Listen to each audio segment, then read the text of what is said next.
Well, school is out for summer, but for more downtime for kids, sometimes that also means more screen time. A new study by Lingo Kids found that about 85% of parents feel guilty about handing over that tablet or phone. But if you simply just need to cook dinner or get some tasks done around the house, experts say that there are ways to use those screens for good, or let's say constructively. Clinical psychologist and Columbia professor Rihanna Elise Anderson joining us now. So it does kind of feel like the pretext to all this is parents are feeling guilty about this decision.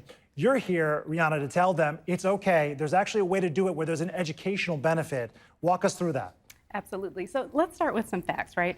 If almost 100% of parents are using screens and half of them are feeling some sort of guilt around this, why is it that we would wonder what on earth we're feeling guilty about? Folks need to go ahead and let go of that guilt and move towards guidance. What do you think the source of the guilt is specifically? Is it the fact that it's not being used towards some sort of academic thing, or like why are they feeling guilty? They're feeling guilty about the content. That's exactly right. They're not quite sure what exactly they want to show on these screens, but they know that it's important, as you said, for the daily routine. What is it that we need them to be watching it for? Maybe we're cooking a meal, maybe we need some downtime, but it's a part of our routine. Are there specific skills or apps that you would recommend that you think are constructive? And, is there also a notion that you should be setting some level of boundary too?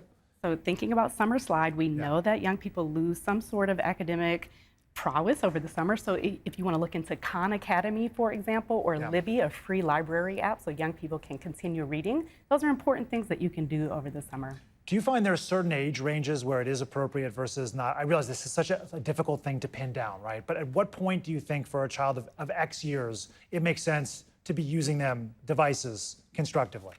It's less about what age and more what is the content and how are we going about using it. So let's take, for example, a young person where you would be reading a book to them. What's the difference in using a screen, except if you hand it off to them and then leave? So book time is typically something that families do together.